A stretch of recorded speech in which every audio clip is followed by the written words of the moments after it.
This, I literally feel like I'm watching myself play this game right now. This is kind of crazy. Right, and welcome back to another subscriber breakdown. This is episode number 3. If you guys missed the first 2 episodes, those links will be down below in the description. And if you want your gameplay reviewed, there will be a link down below in the description, which will take you to a submission form. It's really easy to do and sign up for, and I will review it in the order that I do receive them. So now what I want you guys to do as well is leave some comments down below and make sure they're constructive criticism. If you do leave negative comments, and I have seen some of the past 2 episodes, I will definitely hide your comment and nobody will even be able to see your comments at all ever again. Please keep the comments positive. So just a little basic background and history of this specific player. Part of the questionnaire will ask you, what is your current KD? And his KD is a 1.31 KD ratio. And how long have you been playing Call of Duty for? He's been playing for 2 years, so he's had quite some experience underneath his belt. And his reason for submission is that he wants to be able to drop nukes and also plan to go pro one day as well. So, you know, dropping nukes and going pro, you know, it's a very high goal, but, you know, it's definitely not unattainable. You know, we can certainly help him try to get there. Let's go ahead and take a look at his gameplay right now. And by the way, if you do like this series, make sure to leave a like on it. That way I know to continue doing this series. And subscribe if you're new around here so you can make your way back to the channel. Join Turbo Nation today, man. We're almost at 95,000 subscribers. So let's just get right into it, guys. So, by the way, this is a 720p quality. It's just the way that most people are able to upload their quality videos at. So, I apologize in advance if it's a little blurry, but this one's actually not too bad for some reason. So, I see that he's using the Uzi here with a suppressor on it. So, not bad for trying to stay stealthy. That was a pretty good C4 toss right there. He's sticking to the outskirts of the map, which is good. Looks like he's playing a 10v10 right now. He's got a lot of teammates. So he throws that grenade back, which I really like. That's a good play. And he takes out that guy using that head glitch, positioning himself really well. I like the way that he pre-aims around those corners before he just runs around. I'm not going to point out all the bad things. I'm, of course, going to point out the good things that he's doing. Now, I like the way that he's pre-aiming down, you know, sides before he moves around the map.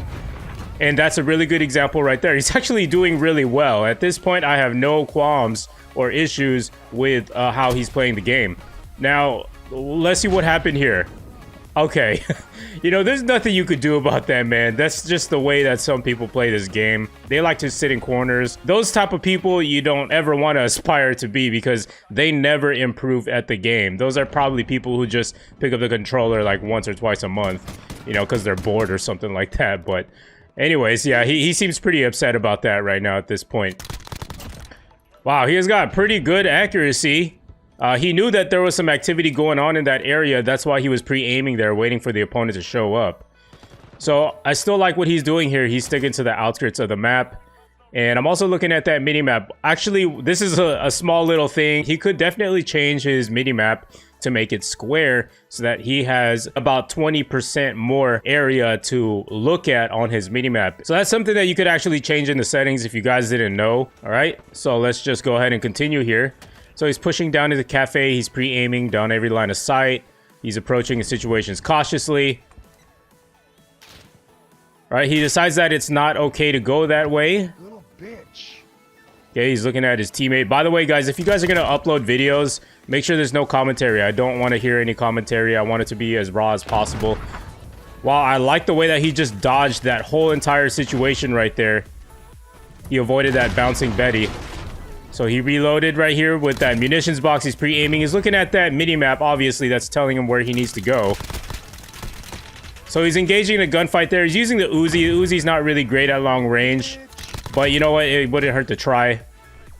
Yeah, he's pretty good. He's got a pretty good idea of how to move around the map, how to fill in those lanes correctly. He's gonna go right now into the back alleyway, just to be able to meet up with this enemy that he saw that was going this way. He turns on his dead silence, which is really smart. Something I would also do as well, is when you're going in the enemy spawn, you definitely want to turn on your dead silence because footsteps are heard so easily in this game. That was a pretty nice adjustment right there with his hip fire shot. So I like what he's doing here. He's not pushing the spawn entirely. He's just kind of patrolling the outsides of the spawn right now. So I'm not sure what perks he's actually running, but he didn't die to that bouncing Betty because he's got on EOD. Wow, I'm honestly actually really surprised right now. So I hope that you guys who are watching this video are actually still learning something from this video, regardless if he's not making too many mistakes. You know, we could also still learn from players who are good as well. I think I might actually start introducing that to my channel so that you guys can get a broad spectrum and get a different type of variety of different types of skill levels. I don't know what happened there. It just skipped. So he's going back into the spawn once again. And also notice how he's always looking to patrol the spawns. You know, that's how Ramaza works. If you're really trying to dominate, it looks like somebody was like right behind him. So that's why he's looking right behind him. Oh, these dudes are just camping in their spawn right now. So you might as well just take them out while you're there. Another bouncing Betty. Somebody just threw a flash. So he's going to go up here. He turns on his dead sounds once again. He's going to pre-aim. He stole that kill from his teammate, because his teammate was too slow at getting the kill. Now, there's a couple people here in the market rooftops with him. I believe they're downstairs in the cafe. So he's going to pre-aim here because this is where exactly the UAVs are pretty much telling him where the enemies are at. Man, he's absolutely tearing it up right now. He has pretty good accuracy as well. Okay, he's got his VTOL jet. He should call that in before the match ends. I like the way he's rotating around the map accordingly. You know, he's not just like running blindly into the enemy spawn, you know, with no direction. You know, everything he's doing, I can tell it's for a good reason. So right now, I'm sure at this point, he's looking to flank. He's going to go into the construction site, pick up some kills here.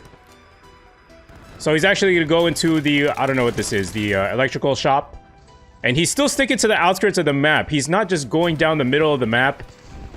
He's looking into their spawn right now, because if you look at that mini-map, the reason why I'm saying he's rotating around the map accordingly is because look at where his teammates are on the mini-map right now. They're pretty much on the other side of the map.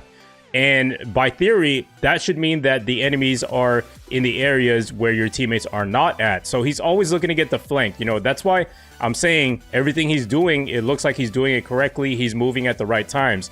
And, you know, for those who are watching at home and you don't really understand the whole process of rotating around the map at the right times, if you continue to practice these principles and have the basic fundamentals down, over time, it will just become natural and you will instantly adjust just like that. So just like the way that this guy is doing right now. And unfortunately, he got clipped right there. He didn't make any wrong moves in that scenario. It was just the fact that he just didn't see the enemy first when he turned around the corner. You know, those things do happen as well. So again, he's just, you know, spawning and dying here. There's nothing much you can really do about that. He's doing pretty well. I believe he might be leading his team in kills. So it's just a little minor gunfight right there that he missed. So he is pretty much on a dying streak right now. So I'm sure he's looking to switch that momentum up to get back on a gun streak. So he's pre-aiming before he checks. Notice how he checks. This is exactly what I mean by constantly checking your corners and every line of sight before you make a move. You always want to clear the area first before you move. So that's why you always have to double check, make sure everything's good. Look at the way he slides around those corners as well. His movement's on point. It's very unpredictable. And in that situation right there, the enemy did slide into him. And it was just before he could actually see the enemy coming towards him. And that's why he died in that situation. So he's not really making too many mistakes, like I said. I'm actually liking what I'm seeing right now. So he got hurt. Notice how he got hurt while he was down there in that little alleyway area. Then he goes up here into the gun shop for a different angle on the situation to see if he can attack whoever was shooting at him. So that's why he's up here at the window. And I believe that was the same exact person that was aimed in at him.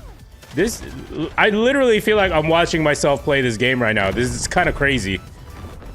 All right, so that's the end of the video. You know, not too many mistakes, like I said. There was a lot of things that I did like to see here, and I could definitely see him pursuing his career as a pro player. He's literally got all the fundamentals down, and he finished off with 38 kills, 6 deaths with a 6.33 KD ratio. Kudos to you, man. I hope you do well. The main advice that I would probably give you that you could probably improve on is just try to slow down your gameplay just a little bit more the closer you get to that advanced UAV. And then maybe when you get your advanced UAV, you can go ahead and take advantage of the situation and kill all the enemies because you'll clearly see them on the map, and just try to be as cautious as possible. Don't rush into it, because I make that mistake as well. All in all, I was fairly impressed with his gameplay. He had all the fundamentals down right to a T. He knew exactly how to rotate around the map accordingly. He knew exactly what not to do when you're going into the spawn. He knew not to push it. He was just kind of patrolling the outer limits of their spawn, and then as well as trying to find his own lane so that he's not bunched up with his teammates, always competing for kills. He was flanking around the map, sticking to the outskirts. He pretty much checked every single box that I would recommend to a lot of you guys who don't really know about those type of things. So yeah, guys, if you did learn something, make sure to let me know in the comments down below, and leave a like on this video if you want to see this series continue, and subscribe if you are new around here. If you want to make your way back to the channel and learn more new things every single video, I'd really appreciate if you guys would hit that subscribe button, turn on notifications as well, so you make your way back to the channel, and I will see you guys in the next video. Peace.